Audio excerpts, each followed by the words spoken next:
Well, this is new. Live streaming on this channel. Unexpected, probably. I don't know, except for the fact I announced it earlier. Let's make sure it's actually working. Live streaming on... Yep. Hey, wow, live streaming on this channel. It's the first time. Welcome to the inaugural stream. The inaugural stream on this channel. That's great. Alright, when will it show on the main page? That's what we need to find out here. It's not showing on my main YouTube page. Oh, that's crazy. I guess people will... Oh, yeah, it is showing up now. Okay, well, let's click it. On. Yeah, there we go. Okay, I am now looking at the chat. I can see the chat now. Bow, chicken, wow, wow. There we go. Everybody can see the chat. Hey, Pixel Mix. If anybody said hi before this point, I didn't see it. Hi, Ozzy Freak. I just got here, so... How you guys doing? We're going to do a chill fucking stream. I should probably rename it. What do we name it? Chillypasta. Creepypasta. Community chill stream. I just will be super descriptive so that people aren't... Do I have to save this anywhere? Do I need to save this? Will it automatically save? I don't know. So how you guys doing? Look away before you go blind? Why? Maybe I want to go blind. Maybe I want to not have to look at the internet anymore because it's full of shit. But yeah. So how you guys doing? How's everybody doing? I don't know what we're going to be doing. We're going to just be, I guess, chilling out and talking about creepypasta stuff, horror stuff, whatever you guys want to talk about. The world is in your hands. And good luck to you guys. You better have come prepared with topics, not really. So have you guys read any good creepypasta lately? I'll check Twitter, make sure that the thing went out here. Did it go out? No. Okay. Jesus Christ. Why would YouTube do that? Live streaming creepypasta. Chill stream. Stream, chill, stream here. Why would YouTube notify people of anything? There we go. Boop. All right. Blindness is bad. That's true. That's true. That's very true. Oh, the title edited itself. Oh, interesting. Everybody all right, or just Pixel Mix? Sakura is all right. My hands must be pretty big if the world is in them. Well, you know what they say about someone with big hands. I'm not even going to make a joke. It's just, there's nothing I could say that would save that. Alan Cheney is Luke Cage in What the Fuck Are We Doing? The movie. So yeah. Secret Bar. That's pretty cool. Has anybody else read any good Illuminatius trilogy? Good set of books. Cool. Can you read the full wiki page for the history of doors? Is that a tremendous page? Are you setting me up here? You setting me up for something awful? Is it on something awful? In a terribly miscast film, yes. David King as Jessica Jones. Dead Palette is... I don't know. Some guy. Uncle Ben. Dead Palette is Uncle Ben. That would be actually pretty good casting. I actually had an idea a while back where they should make an Uncle Ben solo film, like a spin-off. Now that Marvel is making Spider films again, they should try to finagle it so they can make an Uncle Ben like origin movie, and have Uncle Ben played by Larry David, and have Uncle Ben get shot when he goes out to get a pornographic magazine for Peter, because Peter's spending all that time in his room after he's bitten by the spider. So he's like, I know what I'll do. I'll go out and get the boy a porno mag. So he goes to a bad neighborhood where nobody will see him buying it, where no one will recognize him, and he gets shot there. And that's why Uncle Ben got shot. The hell is this, Abysme? Abysme, this is a music live stream where I'll be making sci-fi music. No. It's just a stream to talk. Peter, with great power comes great trap link. True. Rice, Uncle Ben. Hey, have you ever seen Uncle Ben from Uncle Ben's Rice and Uncle Ben from Spider-Man together in the same room? I haven't. But yeah.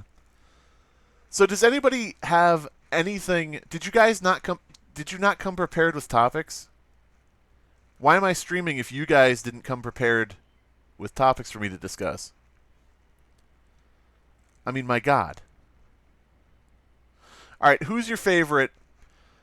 Who's your favorite cock? No, who's your favorite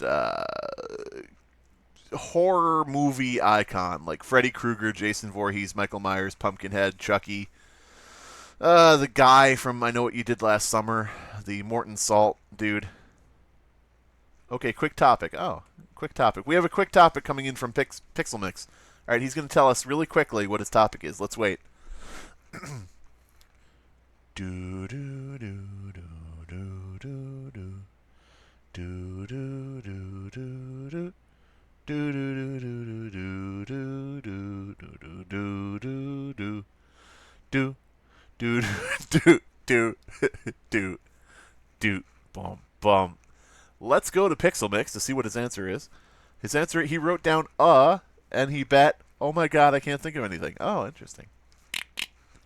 But yeah, Killer Clowns. Actually, you know what? A lot of people talk about Killer Clowns from Outer Space as like a comedy. A lot of it isn't really that funny. I do like the movie, but I would say it's not really like a funny comedy.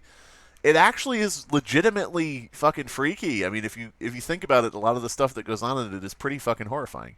Kayla Berry, hello. Kayla Berry can play Iron Fist. I'm out of here like Steve Martin. Okay. Favorite? Oh God. Yeah. Okay. Everybody in the chat, what's your favorite story I wrote? No. This is blah, blah, blah, blah. Wait to sue everybody. Okay, so welcome to the lawsuit stream where we'll be suing. Okay, new topic. Who do you want me to sue next? No. People wouldn't expect clowns, true. Pizza. Okay, Killer Clowns from Outer Space. Yes, it has funny moments. That is true. But I think the best moment would have been if they had kept those two fucks in the ice cream truck actually dead. Like if they had actually died, that would have been much nicer. That would have saved the film in that regard. But I do like the film. I like it. I like the clowns. Bleem, yeah. That's what you do. If you want to tell like an author directly what story you like, find one that nobody else has fucking read, and then he'll be like, "Oh, this guy's serious." Jeff the Killer 2015. God damn it. I think you mean 2017, but unless you're purposefully trolling. All the girls kidnapped are kept alive. Interesting. So you think that's how they make more clowns? The cat who wrote doesn't get enough love. Okay, everybody, abysme here. Oh wait, you took down your narrations, didn't you? I don't know. Maybe I'm thinking of something else. But if you didn't take it down, look up Abysme's narrations. They're pretty cool. Back before Abysme was jaded by the harsh truths of the Creepypasta community. Killer Clowns is humorous in the way where it chooses ways that would normally be laughable and make them scary. That's true. I like when the dude uses the cop as a ventriloquist dummy, but I like the part where he takes his hand out and he goes, flick! He like just flicks the gore off his hand. Tito Twister, god damn it! What's your favorite Christmas song? Let me just see here quickly. Lost Episodes, yeah. I Hate You, yeah. That's the best creepypasta ever written. You do you, Abysme. It's your choice. You know, I'm just giving you some trouble. It's your call. I enjoyed them, but you know, it's your call. Favorite Christmas song. My favorite Christmas song is It's Christmas Time in Hell. I don't know.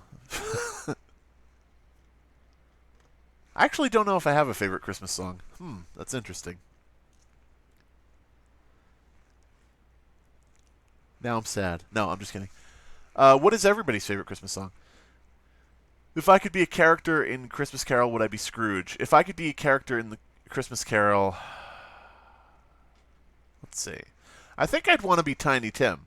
Because Tiny Tim is basically the only character in the story who legitimately gets like a new lease on life.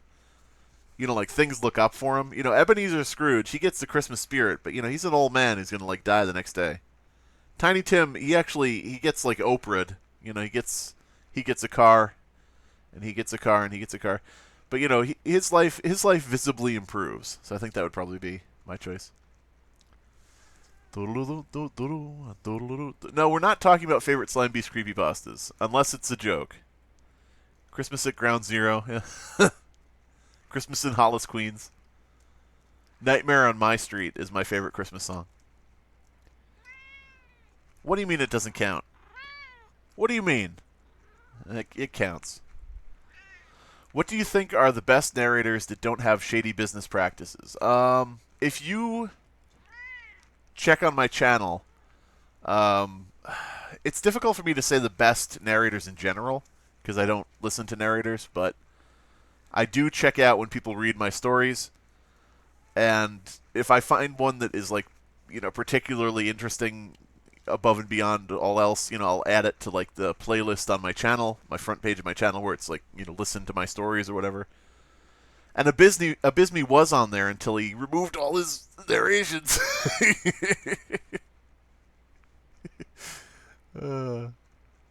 But yeah, that's where you would find the things that I like. And Chilling Tales for Dark Nights is on there. You know, regardless of, you know, I look at Chilling Tales for Dark Nights, unsolicited opinion. Nobody asked me. You know, they're trying to run a business, so you know, you look at where businesses can go, and you look at like YouTube and Google, and you're like, those are some businesses that are really bad. And then, you know, people give Chilling Tales for Dark Nights shit about missteps or whatever, and it's like, yeah, I could see that, but you know, I feel like the people behind it are trying to be like almost like a business entity. So, you know, of course, a lot of the stuff they do is gonna, you know, seem like they're not just one person running a channel that just gets back to you personally in emails and different things like that. So I don't know. It's kind of a strange thing. Like I saw they did something with Mr. Creepypasta recently, and I was like, really? But you know, again, I have to go back in my head and say, well, they're trying to be like a business, and a business would do that. So, you know, they're not going to have beefs. Caleb Berry, I'm going to totally read your story and never give you any credit and make money off it. Well, goddamn.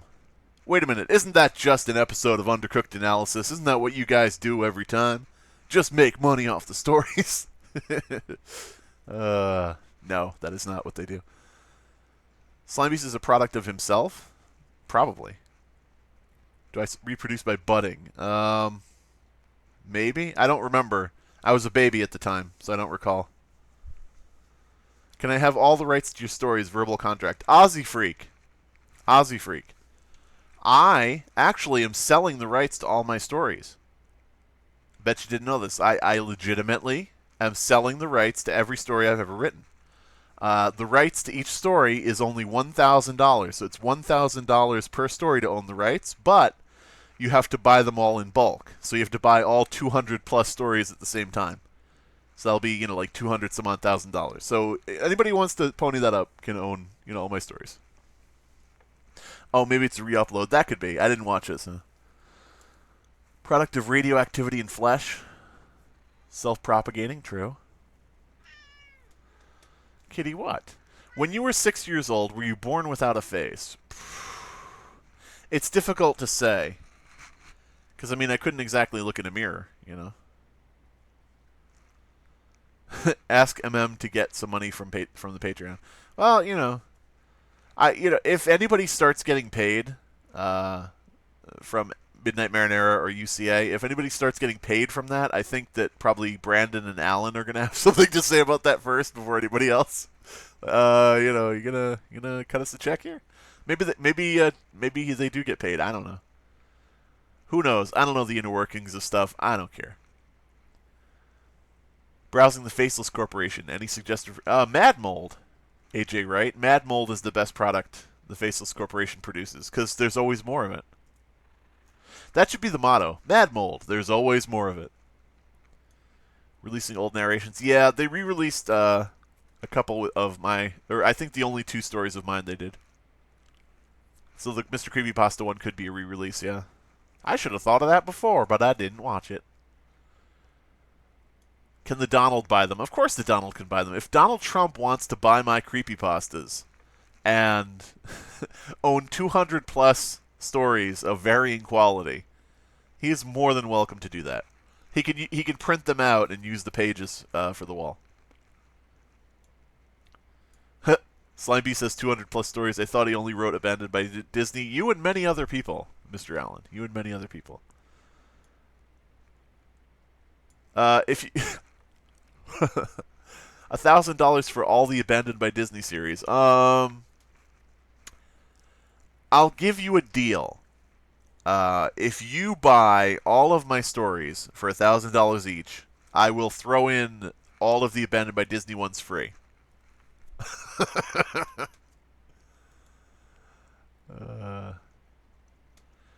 Have you ever wrote or considered this? I'm scrolling down the chat, so it's gonna take a while as I read everything. Have you ever wrote or considered writing a creepypasta based off of a nightmare that you have? I actually have. If you read Funny Mouth, I'm not saying that you haven't, but just this is like part of this when I answer questions is going to be generally to anybody who might watch this later or other people who are watching this now, etc. But yeah, if you read Funny Mouth, the nightmares in the Funny Mouth story, except for the one with the Funny Mouth character, but the other nightmares are all nightmares I actually had. When you were born, was the planet one layer too short, or did the outer layer get added on later? That is a multi-layered question that I don't have time to answer right now because, just like the Earth, my answer would be a bit flat. Patrick Bateman did kill him. That's true. Just made my old Slime Beast narrations public for anyone who wants to hear them. Gonna hop on a call. Burb. Well, don't. What? Don't hop on a call and then BRB on them. That's rude. I'm going to hop on a call, and BRB. When a tree falls in the woods, does it make a sound? Yes, that sound is, oh, fuck! But nobody ever hears it, so you didn't know. I'm not the real Paul Allen. Oh, that explains a lot. If you don't let the Donald have your stories, he's going to be sad. True, Tiki Buns. He's going to tweet on Twitter. He's going to be, that'll be a new one for me, getting an angry message on Twitter. Donald will tweet at me very angrily. He'll be like, talentless slime beast won't sell me stories. Loser. Hashtag relatable. I don't know why he added that. He doesn't know why he added that. AJ Wright, he would poster stories all over his shiny condos. True.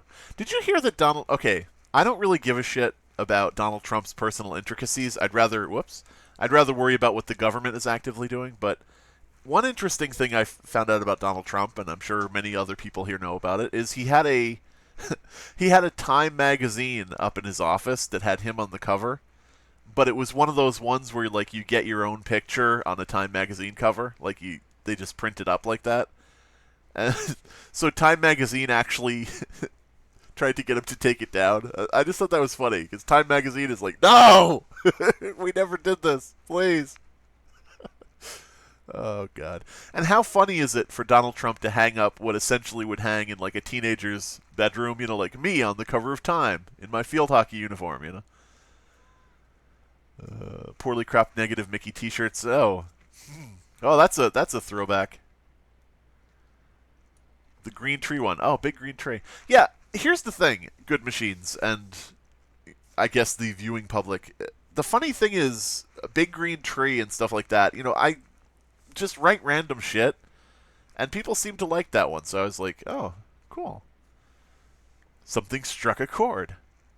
David published his third Haunted Mansion story. Let's read it. Yes, Kayla, I believe so. Or I believe we should. Yes, I believe he has posted it. No, yeah, I purposefully haven't read David's third story.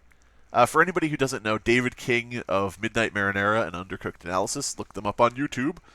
wrote some stories like Grad Night in the Haunted Mansion. All I could think was Abandoned by the Haunted Mansion. Grad Night in the Haunted Mansion, The Man with the Cane, and the third one, which is about doors, I believe. And I purposefully haven't looked at it because I figured I'd wait and see if you guys asked if I wanted to read it on the podcast.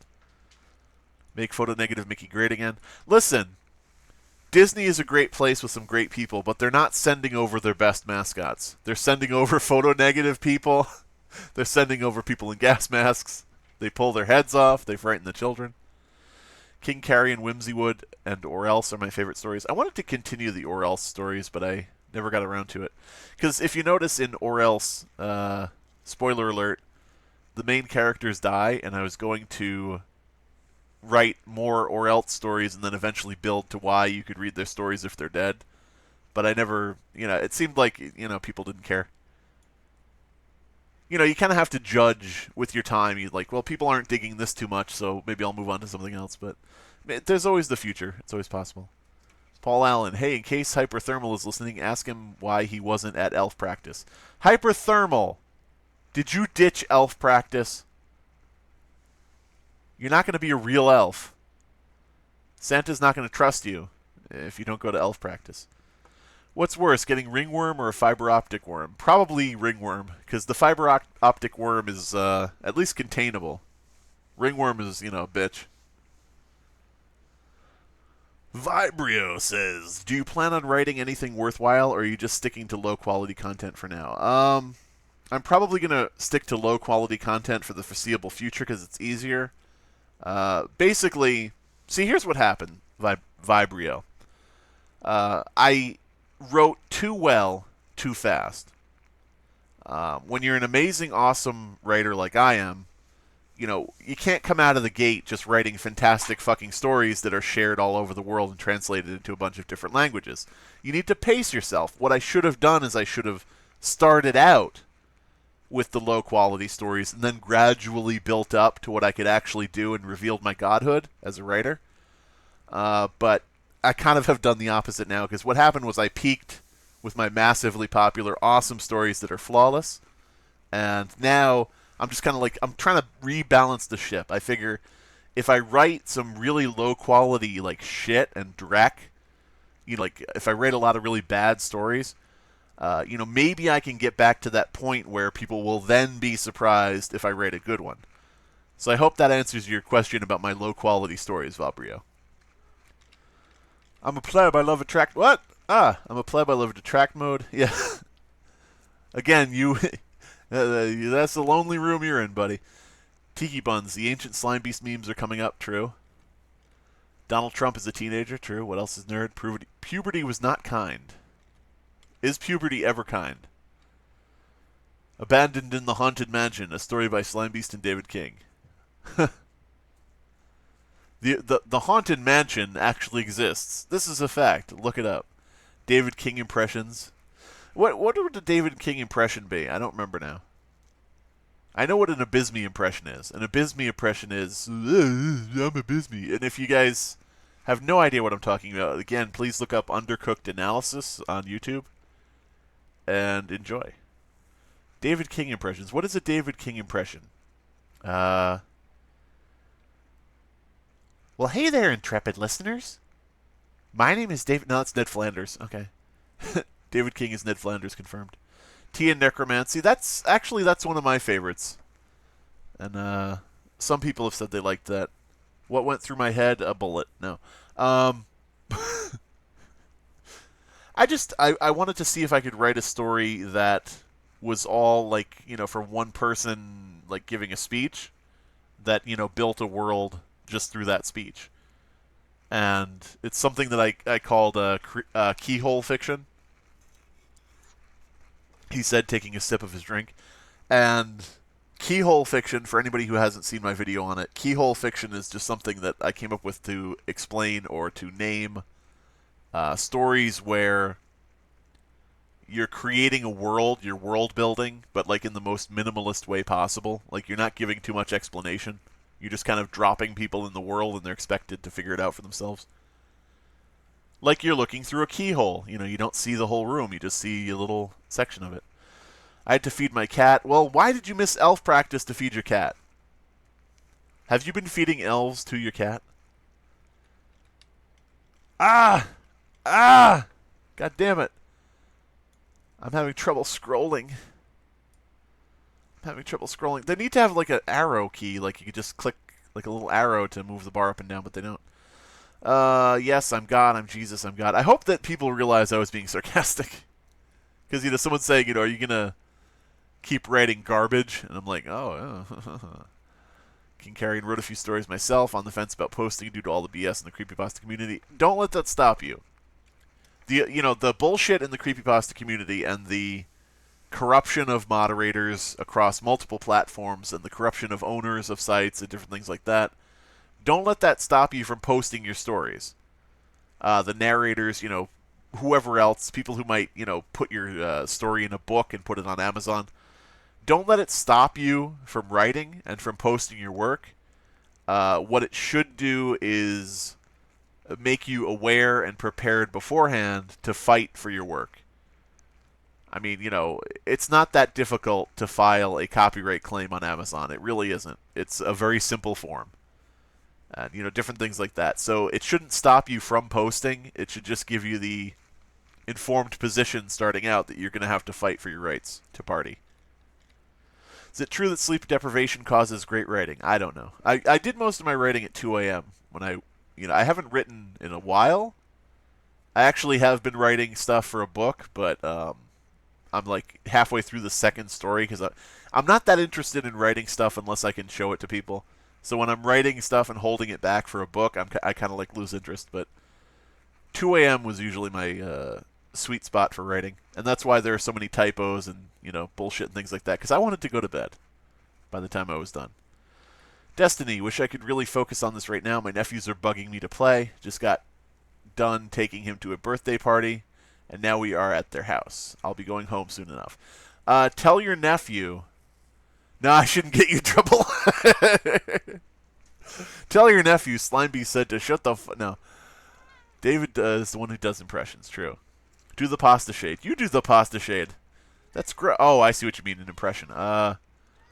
Okay, here's my impression of David doing an impression of the pasta shade. Okay.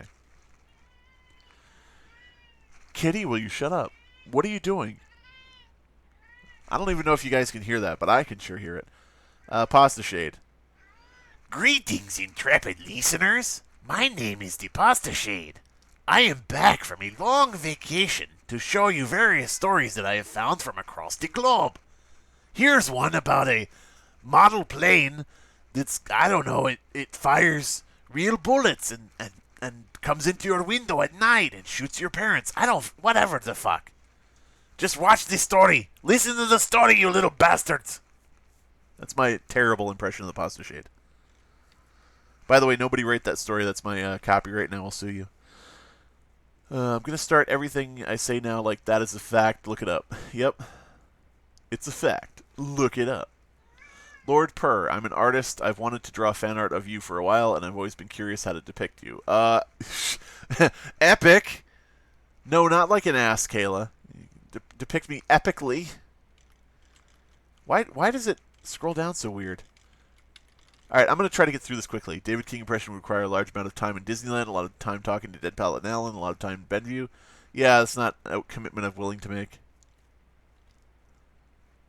A few suggestions is your favorite. That's not lame or shitty. Whatever is your favorite is your favorite. And if if people do have a favorite, I'm just thankful people liked a fucking story. Jesus.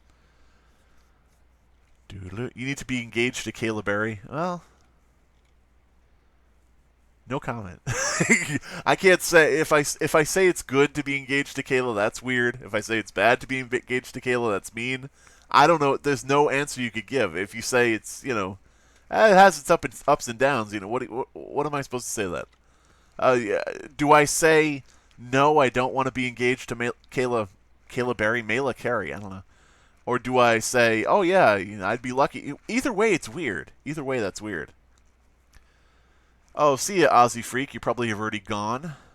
Good luck with that Magnum Condom on Nigh Gigantic Dong. See you later. I need more Corruptus in my life, says Daniel. You should write a Corruptus story, if you feel like it. Cat wasn't eating her canned food, so I had to give her Not Elves dry food. Is that a brand? Hyperthermal? Is there a brand of dry food called Not Elves dry food? Because I would think that they were protesting too much, and I would think that probably was made of elves. Gonna marry David motherfucking King. Oh, is that his middle name? Jeez, that's a weird name to give your kid. No plans for more Corruptus. I left it open-ended so other people could write theirs if they want. You know, it sort of was like a pass the torch type of thing. Pass the smelly, shitty torch. God, why does this scroll so weird? Which of your pastas is your least favorite? Says Good Machines. I made a... Damn. If you check out slimebeast.com, on the forum in the stories section, I actually made a place called Shitty Stories, and I moved my shitty stories there, so all those stories are my least favorite. Alcoholism and a dead spouse makes a good writer. Is that a quote from The Shining? I think I read that in The Shining, on those typewriter pages. Wish my cat could upstage me like that. I wish my cat would shut up. My cat is awful, and now she wants to get in the closet. I'll be right back. I gotta open the closet door for her. Alright. You wanna go in the closet? Really?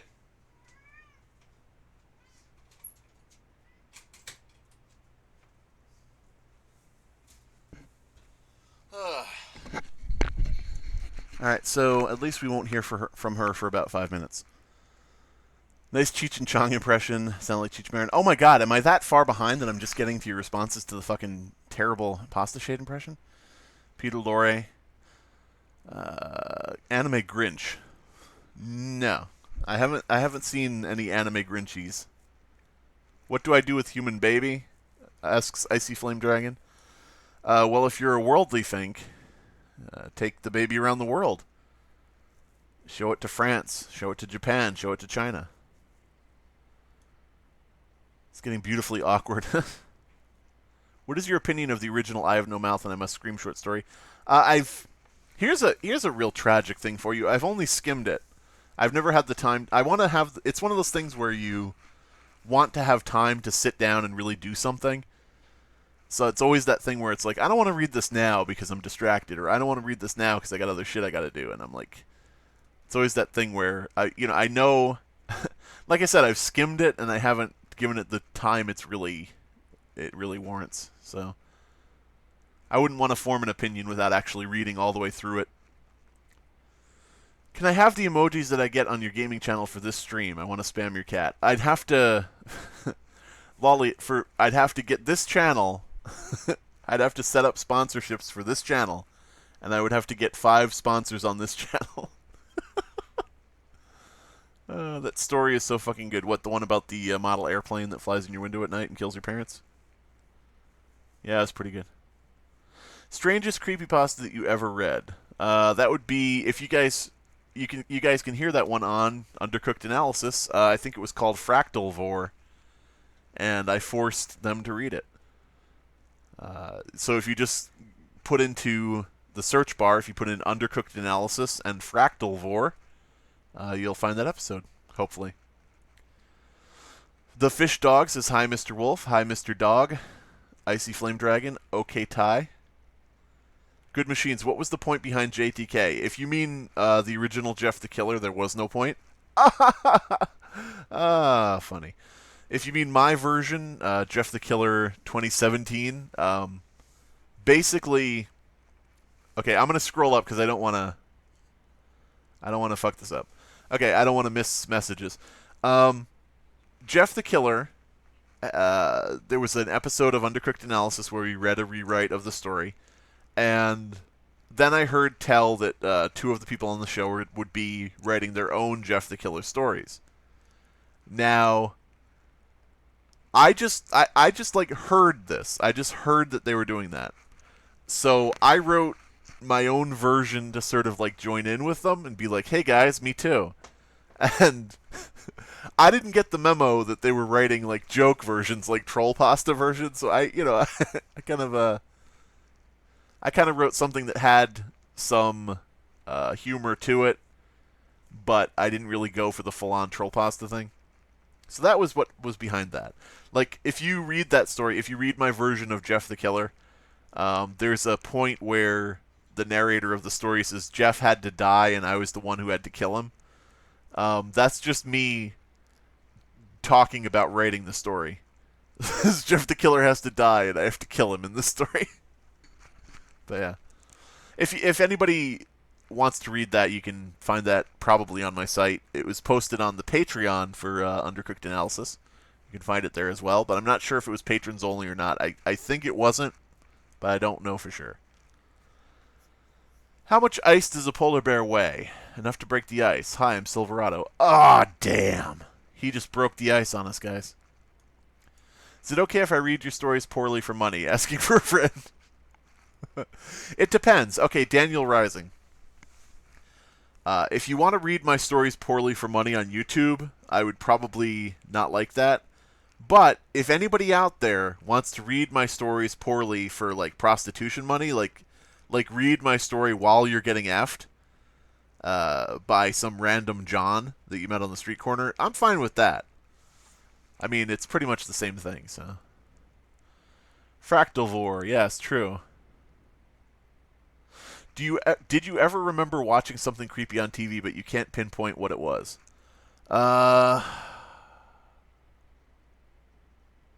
See, that makes me think of the creepy things I have seen on TV, but I can pinpoint what they were. Like the scene from Punky Brewster, which was the 1980s children's show, where all of her friends were killed in a cave, and then they said at the end, "Oh, it was all a dream." But it's like, yeah, damage done though. Doesn't matter if you say it's a dream. You just showed us all these kids dying.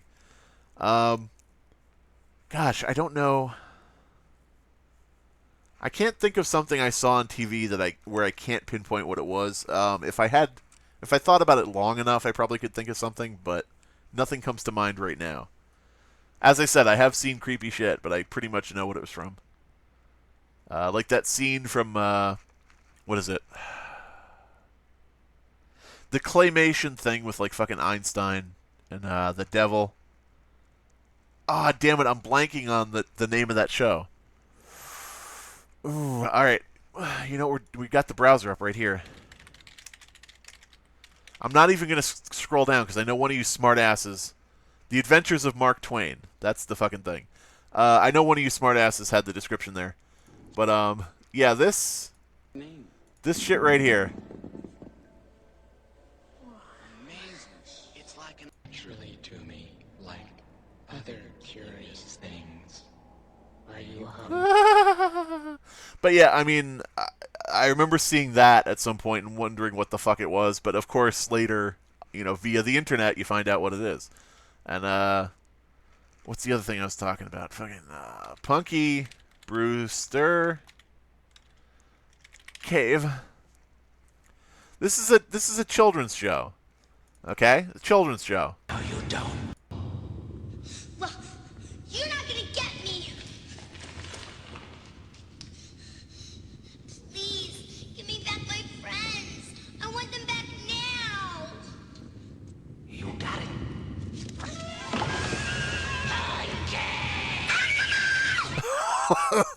I mean, that's a scream. That's the scream of a kid who's about to fucking die.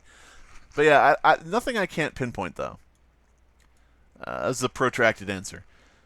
Doodly-dee, doodly-dee, answering questions, doodly-dee. Something about vor. Oh. Must destroy the bad spooky spaghetti. All this. Well, you know what? I actually. I don't mind bad stories, quote unquote, because I mean, it's just my opinion that they're bad. What I don't like is bad people, I guess. For lack of a better term. I don't know. Provide many services in the name of getting answers, says Tiki Buns. Tiki Buns, private eye. That gives you their business card, and it says Tiki Buns, private eye, and the little icon is a tiki torch going up someone's ass. Life is a thing, and you're all probably doing it right now, so how's it for y'all? My life is okay. It's okay, I swear. I read your stories exclusively while getting effed. Okay, that's good, Daniel Rising. That's good. I see where you get your name now. Sounds like a great time. Dream sequences save lives. Tom Sawyer thing, yeah. Mark Twain. Yeah, see, that's the thing. That's why I couldn't remember, because I was thinking of Albert Einstein, and I was like, what was that Einstein show? But it was Mark fucking Twain. Shows what I know. Same guy. Here's the thing. Have you ever seen them in the same room together? I don't think you have. Cute, somebody in the chat linking a picture to them of them together at some point. Episode of Dinosaur where Sinclair turns into a tree freaked me out. I haven't seen that one. I'll have to watch that. I remember the one where, like, the last of a certain creature on Earth both get eaten, and it was like, that was like, as a kid, you're like, ah, they're extinct. Oh, I could just use the up and down arrow keys. What the fuck am I thinking? Sorry if the question has already been answered. What inspired the Abandoned by Disney series? The actual iMockery blog post that I cited in the story about the dude going to the Baker's Bay Island, which is an actual, it's a real blog. Look it up. Now, if you go to imockery.net, I think it's i-mockery.net, somewhere on there is the dude's article about the time he actually went to the island and investigated the rundown place. So that was, that was my idea for that. Because the thing is, when I wrote that story, here's the thing. Everybody gives me shit about Photo Negative Mickey because they're like, oh, you wanted to create the next Jeff the Killer. I'm like, no. The thing is, there was a forum that I was on where we were writing like one-sentence pastas or something. One-sentence creepypastas. And one of the ones I wrote was, beneath Disney World there's a Photo Negative Mickey Mouse, comma, when he removes his head there is only blood, or something like that. And, that was like a, just a one-off stupid funny thing that I wrote where I was just like, that's kind of a strange, ridiculous thought. And then I said to myself, well, wait a minute, I probably could actually write a story around that. And ever since, people assume that the story is just a way to create the next Slender Man or something. Kid Scream wasn't an act, yeah. Punky Brewster, on that day, she was a child in that episode. The next episode, she was like 30, because she just aged in that moment. Parents into Pig scene from Spirited Away. I have to watch that. This is the stream where it becomes readily apparent that I actually haven't watched a lot of stuff. Is it true that too much teeth will make your teeth grow gray? Yes, it is true. How many teeth have you had today? Too many teeth make your teeth go gray. Beth Morton. Beth, if you guys haven't seen, I have a video up on my Tormental channel where Beth draws my Rick and Morty OC. It's pretty fucking funny. The little interactions and shit. Is there something more disturbing that tops both of those as your top scariest thing from childhood? I will show you. This scared me when I was a small child. When I was a small child, this scared the shit out of me. Okay? Where are we going to see this? On how to make jumbo, clong, jumbo. There you go, guys. Turn people into... That scared the shit out of me as a kid. I had to turn the episode off and not watch it anymore. And I'm talking about like a little fucking kid. Like maybe 3 or 4 years old. And the only reason I remember this is because I've been told many times over that scared me as a kid. Like, haha, you were scared of that. And I'm like, okay. Apparently I was. And I gotta go let the cat out of the closet. I told you we had about 5 minutes. I'll be right back. Oh! Kitty. You're bad. Oh. Bad. You are a bad small cat. Cat is so fucking small, but she sounds like 3 cats. Did I have imaginary friends named Clomstis, Garmabob, and Dorman Mueller when I was younger? No. For anybody who wonders, that is in a story I wrote. What happened was, not that you asked. Here's an unsolicited story that you didn't ask. I made a comment on something about somebody having a strange name in a creepypasta. I forget what the name was, but it was something that was a strange name. And somebody replied saying, it doesn't matter what the name is, blah, blah, blah. And I said, it kind of does, because it kind of takes you out of the story if you read like a ridiculous sounding name that like nobody would realistically have in a story where their name is supposed to be normal. And I said, if you had a story and you named your characters Klomstis, Garmubob, and Dorbenmuller, people wouldn't be able to take the story seriously. And so after I wrote that comment, I immediately started thinking, and I thought to myself, can I write a story that people will take seriously with those exact names that I just said were too ridiculous to be taken seriously? So that was the reason for that. My life is shit, says Pixelmix. You know what? If your life is shit, use it to plant something wonderful. Grow something wonderful out of the little corn kernels in the shit of life. And grow a tall cornstalk, proud and mighty, that stands defiant against the beating rays of the sun. What I'm saying is that even out of shit comes wonder and bounty and perfection. Nature's perfection. Nature's perfection, by the way, is my brand of creamed corn that you can buy in your grocer's freezer. I don't know why it's there. They shouldn't be putting it there. But just like wonderful flowers and plants grow out of shit, so too can a hopeful future grow out of a shitty life. Use it as manure. Use it as fertilizer to grow going forward. That's what I'm saying. Because, a pile of shit is just a cabbage waiting to be born. Tiki Buns, I'm getting an image of that and making it my new icon or something. Oh, God. On everything. Oh, that's great. Blocked. Miss Piggy turned to stone. Wah. I'm a baby. AJ Wright, I remember watching a show where a pumpkin ate a child and there was a laugh track as the child screamed. I know I actually watched it because my parents were in the room too. Pumpkin eats child. Eats kid. Oh! America's Funniest Home Videos, possibly. Is this it? That's Tom Bergeron talking. From America's Funniest Home Videos. I think this is it. I think I'm traumatizing you. Am I disturbing you right now? Okay, so let me go through this step by step, and we're gonna mute it, and I'm gonna take away your childhood fear of this clip. All right. First of all, what we'll notice is this. What we'll notice is that nobody should be realistically filming this. Okay? Unless the people who own the house set up a camera outside to film this, there would be no reason for someone to be filming this right now. And if they did that, people would walking up to the house would see this well-lit front porch and they would see a camera sitting there. So that's our first clue that this is fake. Secondly, the kid looks directly over at the pumpkin. Okay, did you see that?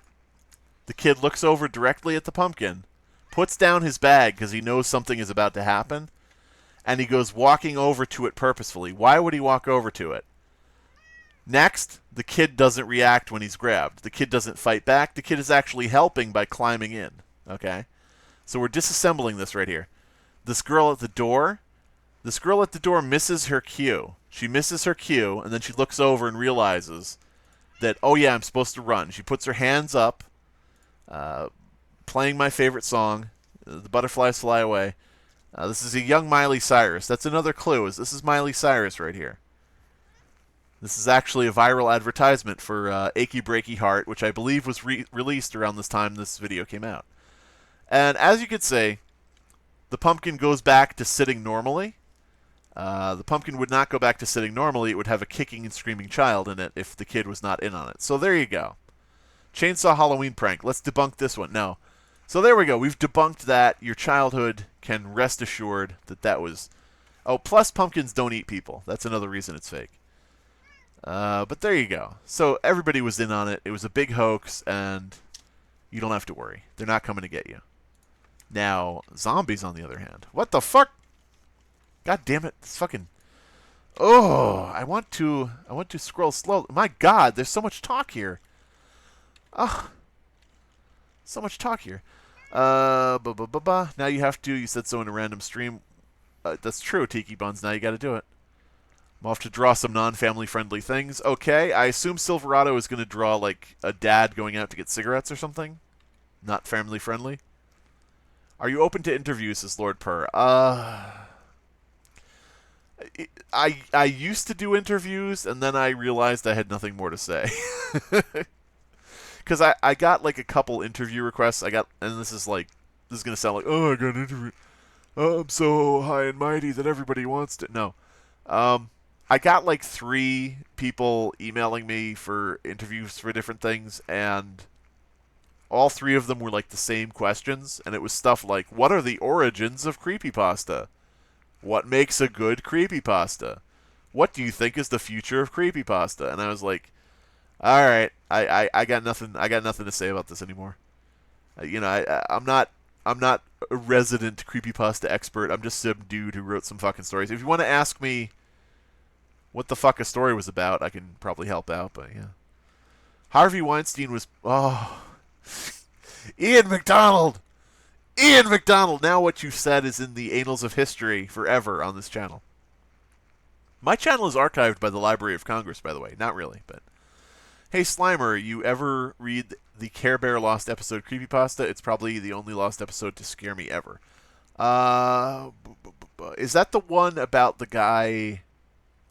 buying the grumpy Care Bear for his kid? I know that I'm asking this like 5 hours after you said it because I'm scrolling down so slowly. But I think I heard someone read that one.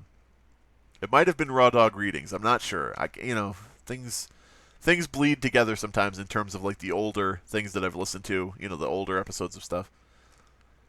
I used to be afraid of the number 8. Such an intimidating number. Tell me what is the scariest number if not 8, and it's not 7, my friends. The scariest number is probably whatever date you have to file your taxes on. I should know that. I'm an adult. My favorite Slime Beast moments are unsolicited. Oh, well, that's what makes me different from Harvey Weinstein. Opinions on Dawson's Creek. Dawson's Creek, Icy Flame Dragon.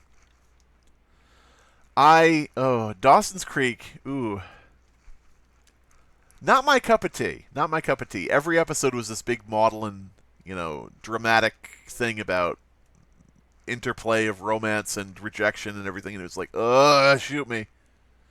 The funny thing is, because I was quote-unquote on Dawson's Creek, just as like a background person. Back in the day, way back in the day. And the funny thing is that the crew of it, like the lighting guys, the electricians, the prop guys, different people like that, they would be on the set and they would be talking to each other and they would be going, God, this show fucking sucks. And they'd be like, how long are they going to keep this show going? There's got to be some point where they cancel this. Oh my God. It just was funny to listen to. Speaking of Rick and Morty OCs, I wonder if there's a garbage doll maker game for R&M. I actually did. There was Morty Maker. I made 3 Mortys. I made Old Morty. I made Smurf Morty, and I think I made SJW Morty. I don't know. Sounds like something I'd do. If I don't know what I did in the video, I can just basically revert back to guessing that I probably made fun of SJWs in some way, because that's like my immature little thing that always comes up. I'm going to have to watch that. Ooh. If life gives you shit, use it to grow corn. Yes! I didn't actually say that, but Frosted Mini Fears, I now officially said that. Brutal Moose TV dinners. Ugh. Guess this just popped out of his head, true. Miss Piggy petrification fetish. Oh, God. See, here's the thing. People say that what scares you as a child gives you a fetish when you're an adult. Like, people who are scared by something then become just, like, sexually attracted to it when they get older. I am not sexually attracted to A, puppets, B, pigs, C, statues. Nor am I attracted to all three in one. So there goes that right out the window. I do, however, have an extensive collection of Punky Brewster posters. No, not really. Trauma will haunt me forever. Thanks, no problem. Pre-digital Fuck! God damn it. Ah! So much to go through here. Newest pasta when elderly couple feeds children to pumpkins and film it. Yeah! So you get the pumpkin ripe, true. I feel like here's the thing, I feel like I want to read what everybody says. I probably should be like one of those more callous YouTubers who's like, I don't give a fuck what anybody says, I'll read every fifth message if it, something good about me. But, I feel like I want to read every comment, and that's gonna draw everything down here. How is AFV still a thing anymore? I don't know. What if you wanted a video of a cute cat getting smacked in the crotch? Slime is covering up hidden pumpkin scandal, true. Oh man, this is still about the pumpkins, Jesus. Mr. Wolf, if I wanted to contact you and discuss horror literature, what would be the most convenient way to reach you? You can contact me at chris@slimebeast.com, or you could leave a comment or message me on Facebook, or you could contact me on Twitter @slimebeast, or you could, go on my message board, whatever. I don't know if I want to do any interview stuff, though, because, as I said, I got nothing to say, really. It's just all... I said all this shit, and then... What am I going to do? Say it again? I don't know. Symbol of Creepypasta, a pentagram. Ah, that's true. Quoted for truth. Making pumpkin noises. What creepypasta do you personally think is the worst or overrated? Okay. Sulfur von Spookenheim. Spookenheim? You're going to get me in a lot of trouble here, but I would say that it probably is not too much of a secret that I think Candle Cove is a bit overrated. I wouldn't say it's the worst creepypasta. I mean, those are like two different things. Like, I don't think something could simultaneously be the worst I've ever read and be overrated. Like, I've seen things that I didn't like more than I didn't like Jeff the Killer, and I would say Jeff the Killer is definitely overrated, but I wouldn't say it's the worst, thing I've ever read. But I do think Candle Cove was pretty overrated. Like, I get why it's good, and I think it's good for the reasons it's good, but I don't know if it's like, oh my god, Candle Cove, this great, amazing, lost pirate puppet show that everybody needs to make OCs and, cosplay as and stuff like that. It's like, oh, really? Okay. I don't know. One sentence pasta. We should do, like, one sentence pastas sometime, somehow, somewhere. I think I started a thread on toospooky.com about it, but I don't know if it picked up. Scariest number, the concept of Beyond Infinity. Ah! Favorite quick topic, favorite pizza. I am a loosely vegetarianistic person. What that means is I just don't eat meat where applicable. If something has some byproduct in it, I don't sweat it. But I actually, I don't know, it's just a personal thing. When people... Here's the thing, I don't tell people, like in everyday life, I'm not like, by the way, I'm a vegetarian, by the way, I'm But I do have that thing personally where when I smell meat cooking, I get, like, ill. So, my favorite pizza would be cheese pizza. And, yeah. See, the fact that you didn't know probably is a testament to the fact that I don't tell people.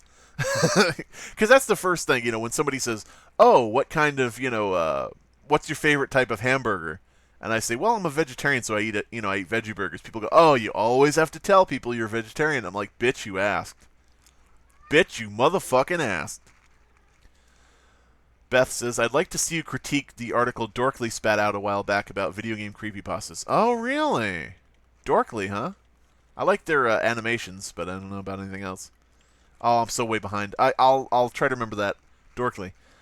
Tell me in the Discord again, because I gotta get through all this. I'm reading these things, but I may not read them out loud.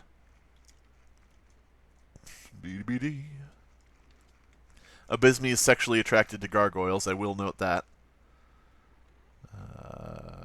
Skeleton. I was scared of skeletons when I was younger. I assure you, they never gave me a boner. They might give you a bone though. Eh?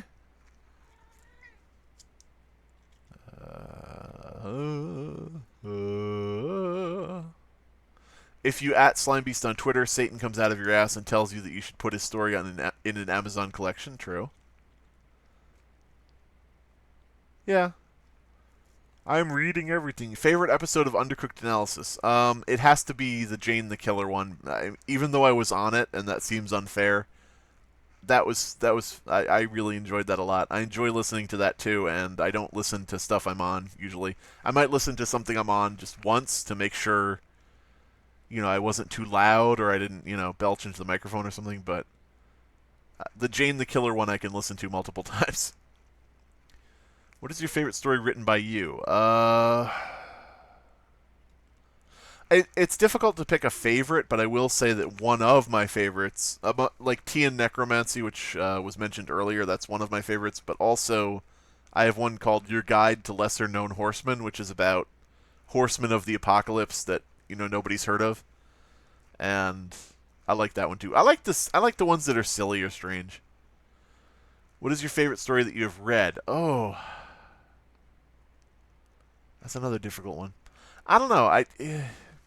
It's difficult because I'm not a big reader, which probably shows in a lot of regards. So I don't know. I'd have to think that one over a long time and probably would bore everybody. And then at the end, I wouldn't have a good answer. I'm reading everything very fast. If you were to make a superhero team made of creepypasta characters, who would you take on the team? Seems good. What are we? Some kind of Suicide Squidward squad? What are we? Some kind of Squidward Suicide Squad? I mean, here's the thing. If you were to make a team of creepypasta characters, you'd have to have... You couldn't get away with not having Slender Man, The Rake, Jeff the Killer. You'd have to have them, because it's like... What are you going to do? Are you going to make an Avengers team without Iron Man and Captain America? Regardless of whether you like the characters, they have to be there. If I was personally... Like, let's say we had to actually make a Suicide Squad of, like, lesser-known characters. Boo. Are there any lesser-known characters that are worth putting on a team?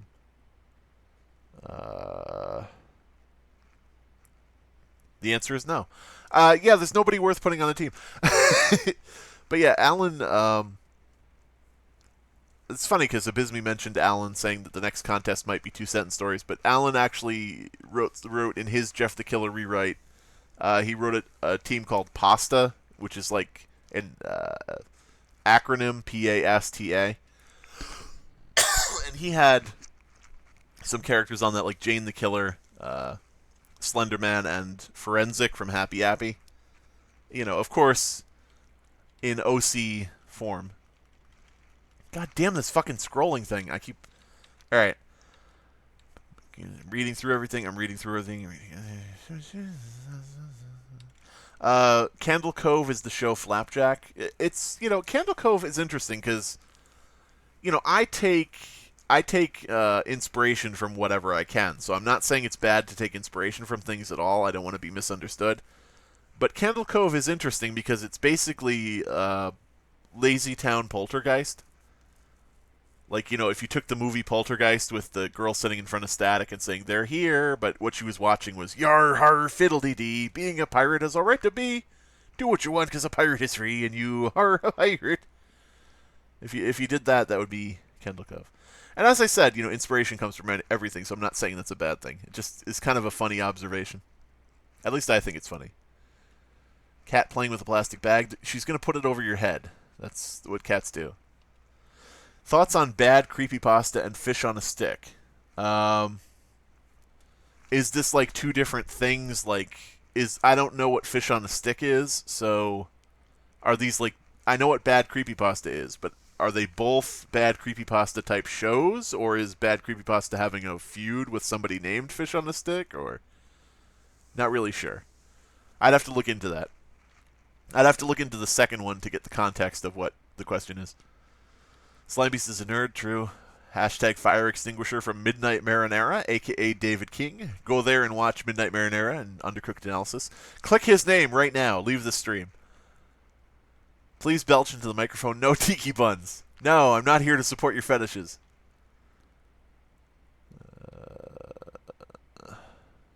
Is the Hyper-Realists a reboot of Jump Scared? Kind of. For anybody who doesn't know, AJ Wright is asking... I have a show, quote-unquote, podcast, quote-unquote, on my other channel, Tormental, called The Hyper-Realists. And it's me, Dead Palette, and Abysme talking about stuff related to Creepypasta or, sort of in the circle of that type of thing. And in the past, I used to do on this channel a podcast type thing called Jump Scared. But Jump Scared was more about like speculative stuff, like ideas and things like what's your favorite, not necessarily all ideas, but stuff like, what's your favorite cryptid? And then, me and the other two people who were on would, say what our favorite cryptids were and, describe them, and then we'd sort of have conversations like that. But I liked doing that, but with any of the stuff, as you may notice, there hasn't been a Hyper-Realists episode in a long time.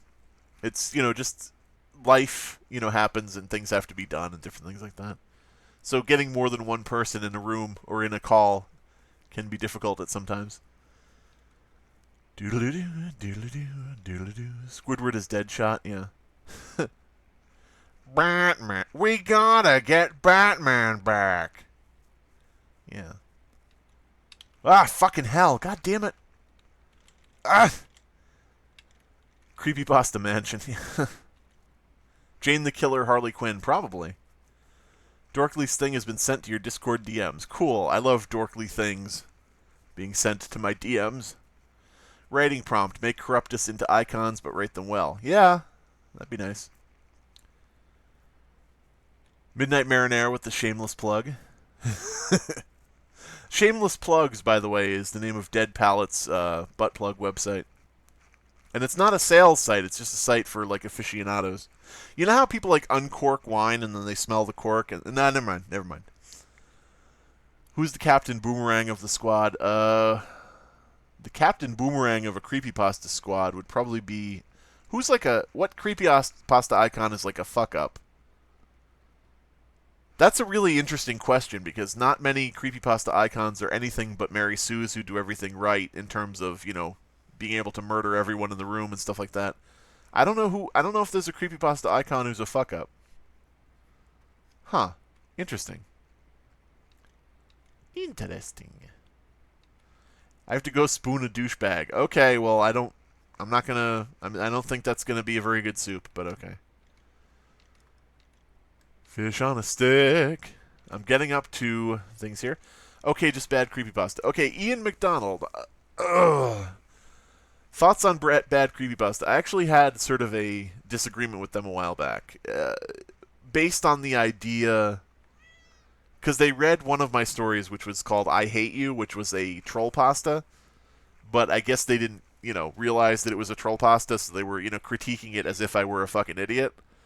And so my, beef with them was kind of like, dude, first of all, it's a troll pasta, but, beyond that, I can forgive the fact that, you don't realize that, but beyond that, you're kind of just spending, like, the whole show saying I'm an idiot, and I'm like, even if I had written this straight up, that's kind of shitty to just be like, Slimebeast is a fucking moron, and you're like,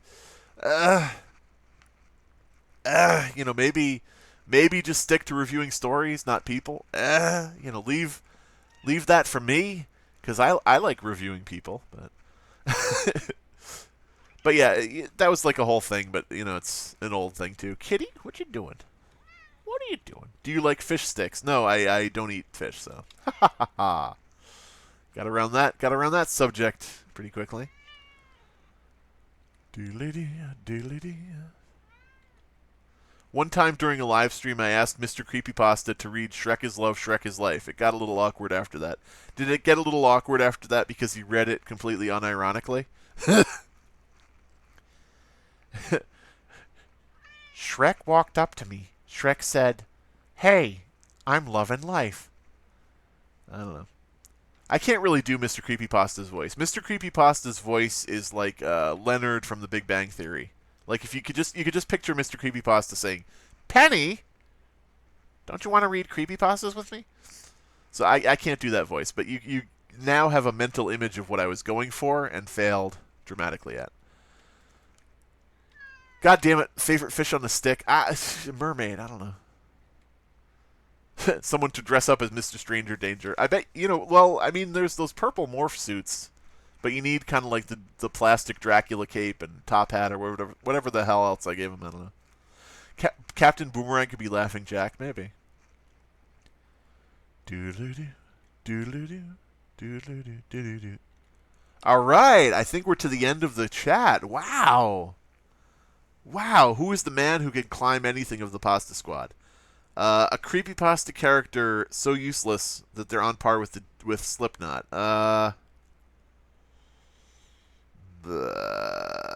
Eyeless Jack?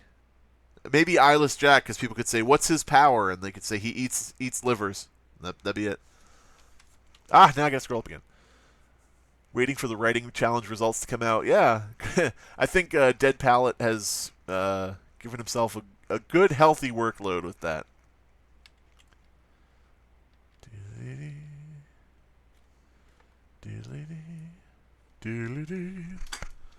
All right, well, knock, knock, knock. Pennywise, knock, knock, knock. Pennywise, yeah, I can see that. It would be a paid sponsorship too. By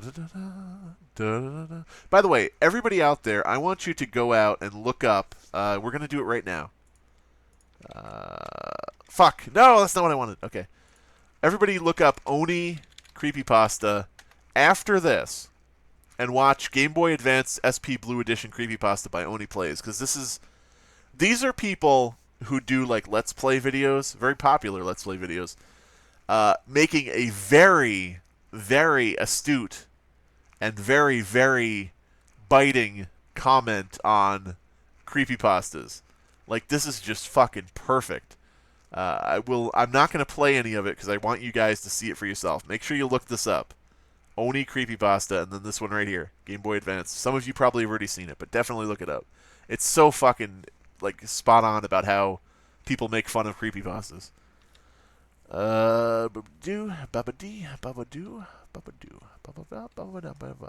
Favorite type of fish?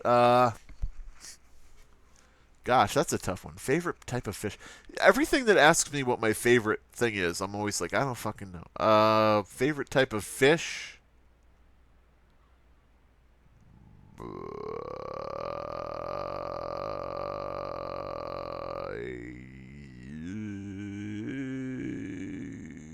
Stingrays? I know they killed Steve Irwin, but that's not why I like them. I like stingrays. I think they're fucking cool, like manta rays and shit like that. I was trying to think of something else because people will be like, "No, I mean like a classic fish, like a normal fish." But yeah. Hey Slimy, what was it like working on MUDs back in the day? It's interesting. It back in the 90s. I'll stop the chat. Back in the 90s, when I was working on MUDs and online game shit and stuff like that back then, it was interesting because it felt like, oh shit, I can do games. I am like the master of my own fate, and I will become a successful game designer off of this, and the future is mine. and no, that's not how it goes. What happened was people just trying to steal your work and people trying to get, money from selling your work and different things. And that was like my first introduction to people trying to take something I had made and, sell it and shit like that. And telling me that I didn't own it. Just stuff like, you made these graphics for this game, but you don't own them. They're public property. So at the time, it was really cool when I was doing it, and it felt really awesome to be like in control of a world like that, because that was like new at the time. Is the idea of like multiplayer graphical online games, and it was like, I'm in charge of this world. Anything I imagine is real. But so that part of it was cool. What do you think is your most overlooked creepypasta? This is Halloween Mask Dude. Oh. Most overlooked. I would say, okay, so here's the thing. Anything except Abandoned by Disney, Lost Episodes, and possibly Whimsywood. You know, Whimsywood is kind of known, but I would say anything other than those three is pretty much almost entirely overlooked on the grand scale of things. But what do I think is the most overlooked? I'm going to change that a little bit to be what creepypasta am I proud of that I wish was less overlooked. I'll change it to that. Fuck. I guess. I mean, Red Sky at Night, which Midnight Marinera actually did a dramatization of. That's like one where I put a lot of fucking work into it. Red Sky at Night took me multiple days to write, whereas every other story I wrote in one sitting at 2 a.m. So I put a lot of work into Red Sky at Night, and pretty much nobody but Midnight Marinera likes it. So I feel like that probably is one I wish wasn't overlooked. If Candyland was an 18-hour-long Japanese RPG, I would never play it. Fuck. What type of music do I like? You can actually find... Okay. Tormental...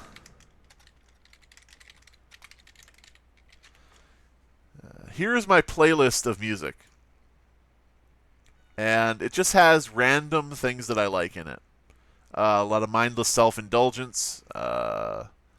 Neil Cicerega. Some Lords of Acid. Die Antwoord. Deleted Video. I really like Deleted Video. I think they're the future of music. And then we got some like shit posting. You know, like Turning Japanese by Kirsten Dunst. Daisy Chainsaw I really like. Fucking some random things I found that I liked, like this dude. I didn't like any other songs they did, but I found this guy on YouTube and thought that was cool. Yeah, just basic Interpol. Yeah, yes. It's a random smattering. Tool, of course. Different shit like that. I actually have a bad lip reading song on here that I just like the sound of. It's eclectic. It's a bunch of random bullshit. That's what I like, random bullshit. But I would say probably Mindless Self-Indulgence probably is my favorite right now. It changes from time to time. So, Picasso Triggerfish.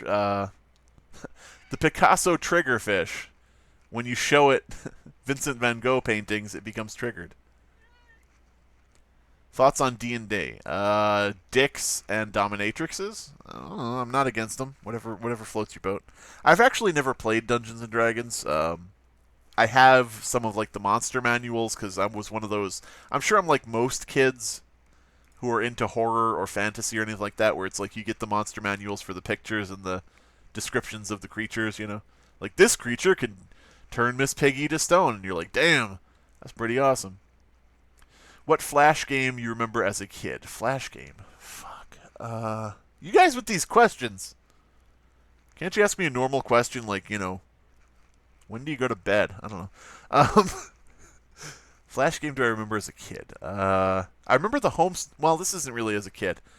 Like 18, 19, 20, I remember the Homestar Runner stuff being really popular, and I liked the little mini games they would make. As a kid, I don't know.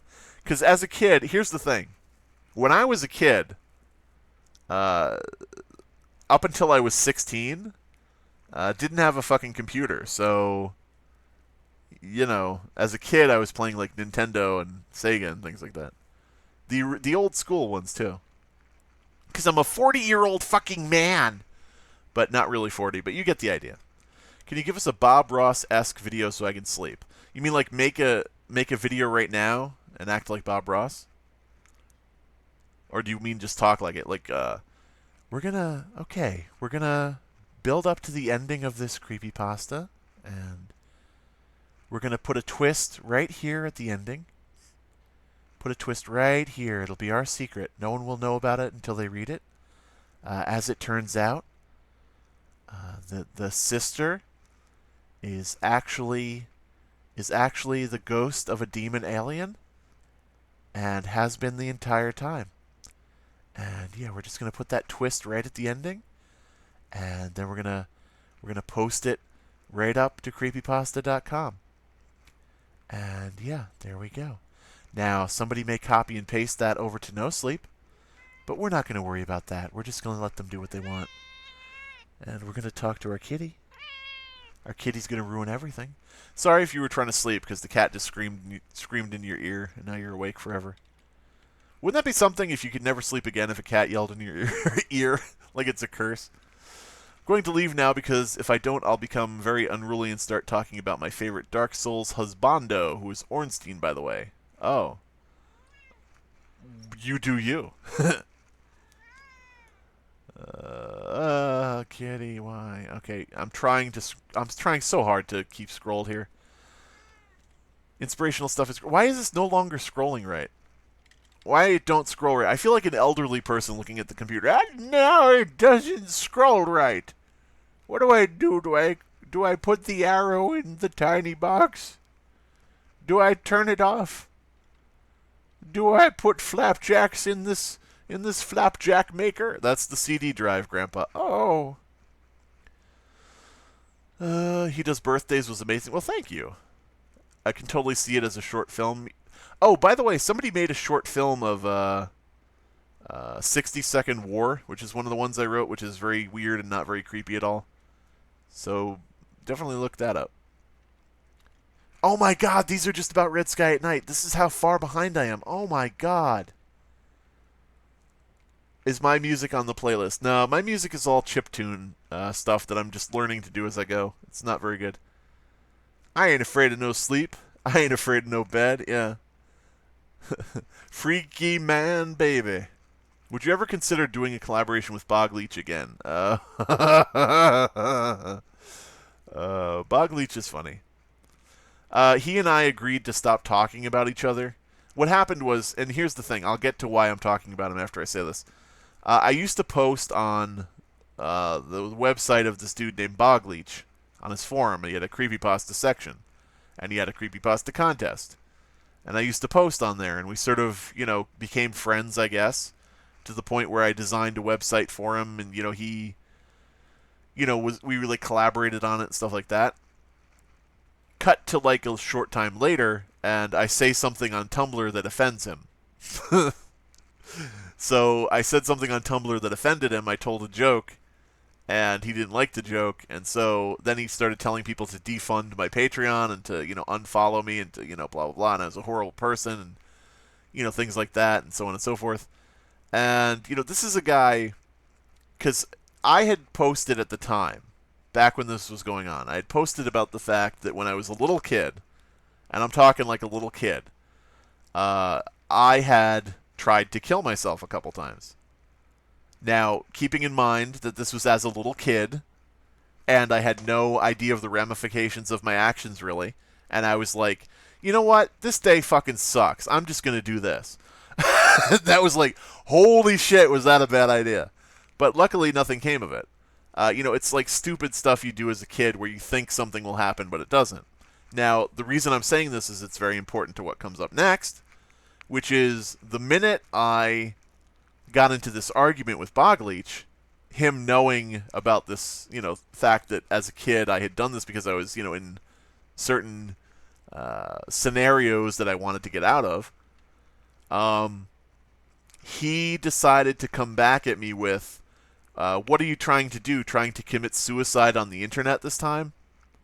And I was like, wow. Like, wow, that is too far. Like, that is beyond me forgiving you for what you've said. So, yeah, he's a piece of shit who can rot in hell. And he's, just human garbage. But the thing is, after this whole discussion and this back and forth and stuff like that of him trying to take away money from me and trying to destroy, anything I was trying to do creatively, I said to him, because I frequently am the bigger man, just to say that, I said to him, listen, let's talk about this on Skype, let's figure this shit out, let's stop going back and forth, because he was getting very, very vindictive, and he was trying to get all his followers to do things and shit like that. So my pitch to him was, let's go our separate ways and we won't talk about each other again. So he said, sure, that's fine. Let's go our separate ways. We will never talk about each other again, so on and so forth. Now, over the years, I've seen people send me stuff, or I've seen things in passing where people are discussing my work or whatever. I've seen him pop up time and again, and he's still, he's violating that by saying, Slimebeast does this, Slimebeast does that, whatever. And, he even has tried to claim that he did the work I did on the site we collaborated on, stuff like that. So I don't really hold myself accountable to that agreement that I made, since he has violated it. So to answer the question, long story short, I would probably not collaborate with him again. I mean, among the things that we're talking about here was he, would sock puppet me. He would make a anonymous thing and he would send me messages and shit like that. And when I found out he was doing it, he was like, oh, yeah. But yeah. What's my favorite dinosaur? That's an interesting one. The Ankylosaurus, if I'm pronouncing that right. Prasicor is a dinosaur expert, so he's probably going to stab me in the neck for pronouncing it wrong. The dude with the big old ball tail. I actually have a plastic one here on my desk. What can I do? What can I do to make you guys hear? I can't really make you hear the Ankylosaurus figure. I could kind of throw it around, but that could just be anything. And he was a bit dusty. Okay. The fact that you love mindless self-indulgence just makes you that more badass. Well, thank you. What is your favorite color? Green, which is not a creative color, but I like it anyway. Opinion on grape nut cereal. I would prefer that grapes keep their nuts out of my food. Here we have Happy Little Mickeys. Oh, we're going... Oh, this is all the way back to the Bob Ross thing. God damn. Ah, damn it. Ah, damn it. Ah, damn it. We lost... I'm going to have to just go message bankrupt at some point here. Shit. Ah.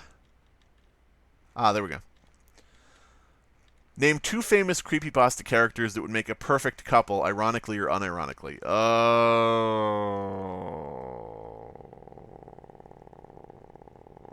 We're shipping Creepypasta characters. I would say... Dead Bart and Squidward from Squidward Suicide. No, see, now, I part of me wants to just fuck off and not answer this, but part of me is like, I have this thing deep inside me where I can't just drop challenges. I have to if somebody challenges me to something creative or I challenge myself, I have to fucking do it. So now I have to think, what would be the perfect Creepypasta couple? I would say probably Jane the Killer and Slenderman. Now, here's my reasoning for this. Jane the Killer, she's, for all intents and purposes, for the canon that is usually accepted, she's like the anti-Jeff the Killer. She wants to get rid of Jeff the Killer, blah, blah, blah. So, who can do that for her? Who can help her? Why, the number one greatest Creepypasta character who's not really a Creepypasta character, Slenderman. So, she probably would go, meet up with Slenderman, hunt him down, try to find him like those teenage girls, but not with the terrible, terrible crime committed. She probably would go looking for him out in the woods at night, find him, he would help her take care of Jeff, and along the way, a romance would blossom. That's my take on that. What is the worst Creepypasta you've ever read? Oh, I think I answered that before, but it's very hard to say. But probably Dr. Stab's farting house of Gibbons. I don't know. I've read a lot of troll pastas that were just like, and then the butt farted and I died. So, I mean, it's hard to say, really, what the worst is. How do you feel about ASMR narrations of your stuff? Creepy? That's what I think. ASMR creeps me out. Because people say, oh, it gets this part of your brain, that, makes you feel good. And I'm like, that doesn't make it better. Inflation porn tickles a part of somebody and makes them feel good. It still creeps me out. Now, people who like inflation porn and people who like ASMR, I'm not going to judge you for it. I'm not going to say anything bad about you. It's just like, personally, speaking for myself, a little weird. Sister was actually the brother of the girl. Oh my God, we're all the way back here. Can you give me the TLDR version of what went on with Kellum? I think I went to Kellum with that same thing of, let's not talk about each other anymore, and he accepted it. So I mean, there's previous stuff out there that you can look up on this channel, whatever. But how could I put this in a way that won't violate the agreement? I guess what I would say is this: we had a disagreement about the difference between critique and shitting on somebody's work. I guess that would be the best way to put it. I thought something was critique and humor and things like that, and he saw it as basically shitting on somebody or trying to ruin somebody or whatever, and that was basically the difference of opinion. Slimy's cat reminds me of Corin. Okay, I don't know who that is, but I'm very ignorant of pretty much everything. Tumblr Tumblr the friend destroying kaiju. That sounds like, oh man, can we get somebody to make that intro, use old Godzilla footage of some creature that nobody would recognize, and it'd be like Tumblr the friend destroying kaiju, and two people on the street, hi, we're friends, and then they come stomping in on the street and they run away and now we're not anymore. Oh fuck, God. Oh, this scrolling. Scrolling worse than creepypasta.com. And Ankylosaurus is awesome. I pronounced it just fine. Wow. Now, here's the question. Did the Ankylosaurus have feathers? Fish Dog, can you offer any insight into the character of the Clear Man, aka Friendly John? No. Basically, what I was doing in Corruptus was just sowing the seeds for other people to write stories if they wanted to, and I gave people some ideas. You could write your own Corruptus story, and it could be, your own thing that you totally make up, or, if you don't want to do that, you could use some of these characters that I mentioned, the fiber optic worm, Friendly John, things like that. So, I mean, obviously he's clear, and obviously he's friendly in some regard, I guess. I don't know.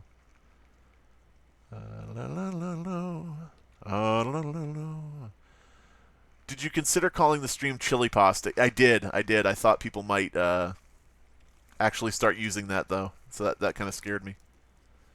People might say, instead of Creepypasta, we're going to call it Chillypasta if it's, pretty chill. And I was like, no, I don't want to be responsible for inspiring a phrase. Ankylosaurus is also my favorite dinosaur, says Midnight Marinara, a.k.a. David King, a.k.a. Stealer of Favorite Dinosaurs. I get affected by ASMR stuff, and it makes my skin hurt. Oh. Are you listening to it, or are you applying it directly to your flesh? Hi, Sakura. Welcome back. I don't know how much longer I'm going to go here. How much more is there to talk about? Calosaurus probably did not have feathers. Really? Huh. Ian says, are you a professional cuck? No, I am a cuck in my spare time. I'm hoping to go professional at some point. But it's really hard to find work as a cuck. There are so many cucks out there that the job market is flooded with cuckery. I probably shouldn't have gone to college to be a cuck. I probably should have gotten my degree in something else. But, what are you going to do? I probably will end up just working in a McDonald's or something. I'll be like, can I take your order?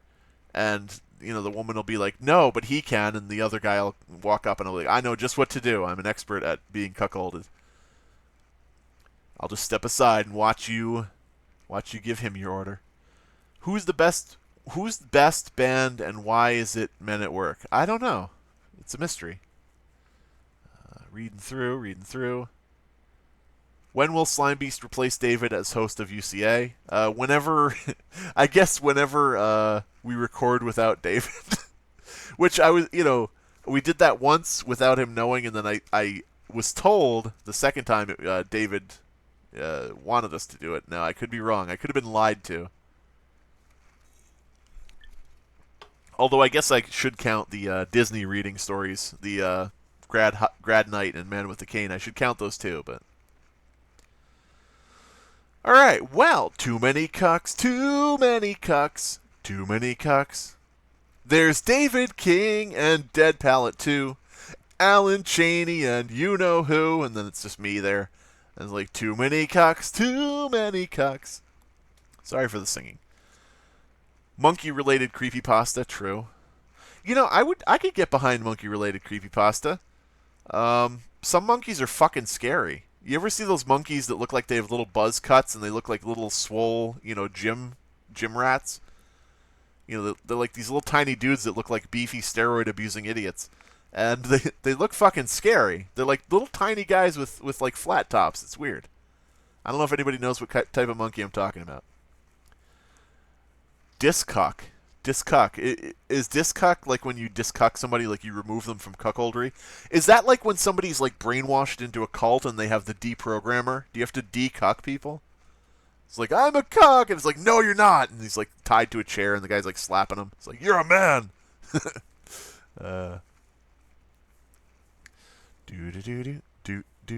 Yes, I remember the Ghost Story Challenge. Look up the Shredder Monkey series. No! Is that like a lost episode of Teenage Mutant Ninja Turtles where the Shredder is a monkey? I'd read that. Make a creepypasta about the thing eating raw monkey brains and have them be infected by a dangerous bug or something. Would it take place 28 days later? Bump. Get it? Because anyway. Discuck is Discord user. Wait. Beth, you have to explain this. Is Discuck a Discord user being cucked over Discord voice calls? Is that what we're talking about here, or is it just all Discord users are discucks? Is that like what the normies call us?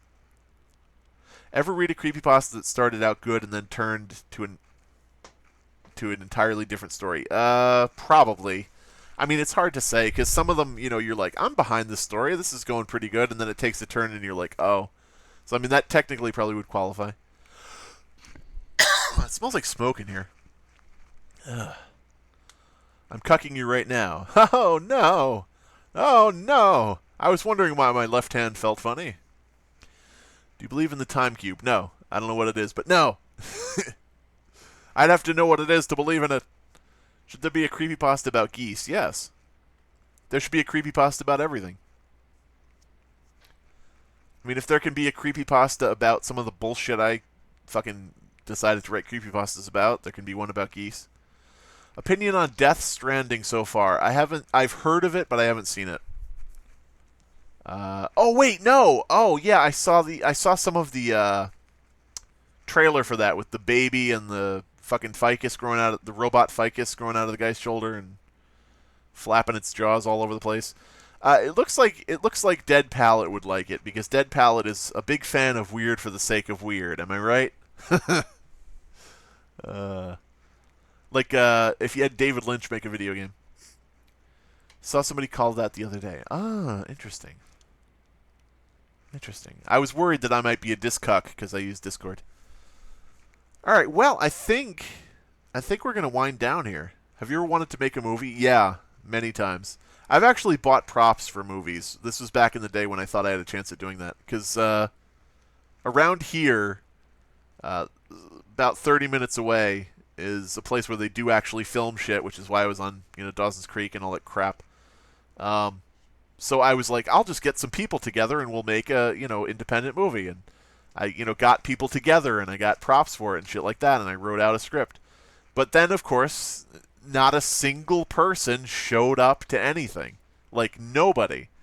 So I was like, oh, I get it. People are shit. Right. Okay, cool. So yeah, I've always wanted to make a movie, but it's not in the cards. Anyway. So Kaylin Kelly just joined. The reason I'm saying about winding it down is because I think we've discussed a lot of shit. I think we've talked about a lot of stuff. The good thing is, you could always watch back the recording of this on the channel. What are you doing? What are you doing? I don't think anybody has any more questions. I don't think there are any more questions, and I don't think there are any more topics to even discuss. By the way, this video was made by Lee Hardcastle. As you can see, it's like claymation. Lee Hardcastle makes some pretty fucking cool stuff. Also,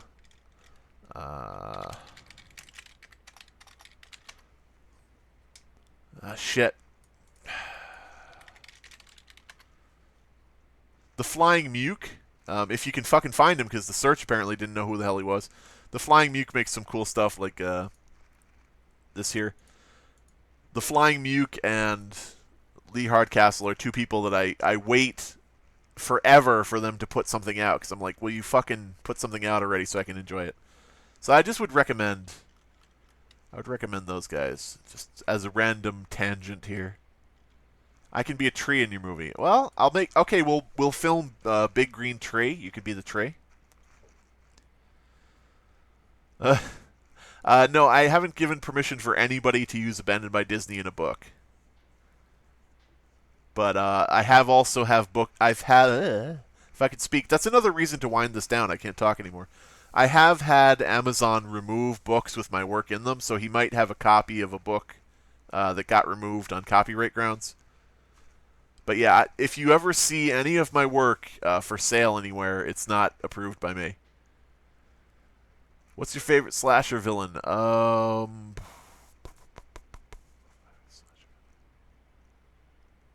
That's a tough one. Everything's a tough one. Favorite slasher villain.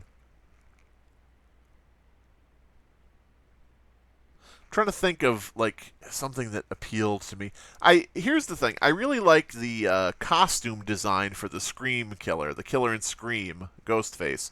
I know it's based on a Halloween mask that existed and is based on the Scream, but I think it's a very compelling look for a character.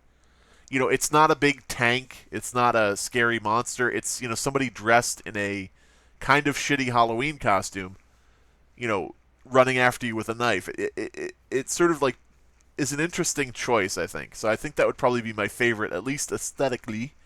I find it aesthetically pleasing. Happy Little Trees, a Slime Beast movie, true.